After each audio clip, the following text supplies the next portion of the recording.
ஆட்டோமேட்டிக்கா பயம் வந்துடும். இந்த யோசுவாவுக்கு தேவன் கூட இல்லாதபடி தோத்து போன நிலைமை வந்தபோது யோசுவா ஒன்று தெரிஞ்சுக்கிட்டான், தேவன் கூட வரல, நம்ம தோத்து போனது காரணம் ஆண்டவர் கூட வரலன்னு சொல்லி தான் போய் கேட்கிற. ஆண்டவரே என்னோடு இருப்பேன்னு சொன்னீங்களே, மோசே கூட இருப்பதை போல என்னோடு இருப்பேன்னு சொன்னீங்களே, என்னோடு நீங்க இல்லையேன்னு சொல்லி யோசுவா கேட்டு அழுது புலம்புகிறான். நான் சொல்லுகிறேன், இன்னைக்கு கூட உங்க வாழ்க்கையில நிறைய கேள்விகளோட, பயத்தோட, திகிலோட, இந்த இத்தனை வருஷம் ஆயிடுச்சு, இந்த புதிய மாதம் வந்துருச்சு, புது மாசம் வந்துட்டே இருக்குது, ஒவ்வொரு மாதம் வருது, என் வாழ்க்கையில புதுசா ஒன்றும் நடக்கலையே, என் வாழ்க்கையில ஒரு பெரிய மாற்றம் இல்லையே, என் வாழ்க்கையில ஆசீர்வாதம் இல்லையே, ஆசீர்வாதத்துக்கு காத்திருக்கிற, நான் பயந்து கலங்குற, எப்போது இதயத்தில் ஒரு பயம், எப்போது ஒரு கலக்கன்னு சொல்லி இருக்குன்னா உங்களுக்கு தான் ஆண்டவர் சொல்ற வார்த்தை. இந்த புதிய மாதம் உங்களை பார்த்து ஆண்டவர் சொல்ற வார்த்தை, கர்த்தருடைய வார்த்தை, பயப்படாமல் கலங்காமல் இரு, உனக்கு ஒரு ஜெயத்தை அந்த புதிய மாதம் கொடுப்பாரு. இந்த புதிய மாதம் ஒரு ஜெயத்தின் மாதம், ஒரு நன்மையின் மாதம்.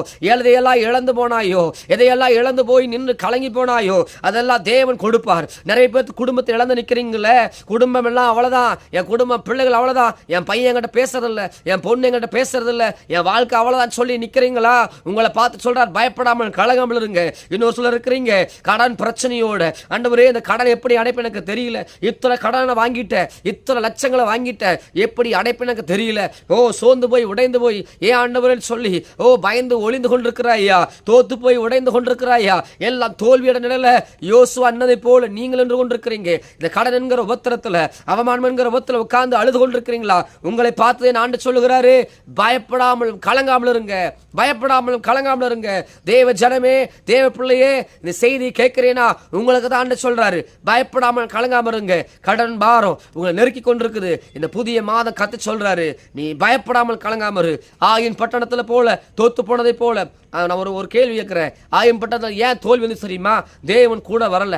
என்னங்க ஆண்டவர் கூட வரன்னு சொன்ன ஆண்டவர் ஏன் கூட வரல? தெய்வம் கூட வரணும்னு சொன்னா வருவார்ல, அவர் வாக்கு உரைச்சார், உண்மையாலோ தெய்வம் தானே. ஆனா ஏன் கூட வரலன்னா, யோசுவாவ நாட்களில யோசுவா கூட இருந்த கொஞ்சம் ஒரு குறிப்பிட்ட குடும்பம் தன்னுடைய பாவ அருவருப்பான பாவங்கள் எடுத்துக்கொண்டாங்க. தேவன் சொன்ன வார்த்தை கீழ்ப்படியாம போய் ஓ ஓ வெள்ளி எடுத்துக்கிட்டாங்க, ஓ சால்வி எடுத்துக்கொண்டாங்க, ஒழித்து வைத்தாங்க, கூடாரத்துக்குள்ள ஒழித்து வைத்தாங்க. அந்த ஒரு குடும்ப நிமித்தம் முழு இஸ்ரவேலுக்கு தோல்வி வந்தது. இன்னைக்கு அநேக நேரங்கள்ல ஒரு குடும்பத்துல ஒருத்தர் சரியில்லைன்னா, ஒரு பையன் சரியில்லைன்னா, ஒரு பையனால வர்ற அவமானம், ஒரு பொண்ணுனால வருகிற அவமானம், ஒரு தகப்பன வருகிற அவமானம், ஒரு தாய் சரியில்லைன்னா அந்த தாயுடைய சூழ்நிலால குடும்பம் முழுவதும் அவமானமா மாறுது. இன்னைக்கு நிறைய நேரங்கள்ல நிறைய பெற்றோருக்கு பிள்ளை சரியில்லைன்னு ஒரு பயம், நிறைய கணவன்மாருக்கு என் மனைவி சொன்னா கேட்கவே மாட்டேங்கிறா, கீழ்ப்படியவே மாட்டேங்கிறா, புத்தியோட போல இருக்கிறா, ஆனா ஞானம் இல்லாம இருக்கிறான்னு சொல்லி நிறைய பேர் கேட்டுக்கொண்டிருக்கிறீங்க. நிறைய பேர் கணவருக்கு சொல்ற வார்த்தை, ஓ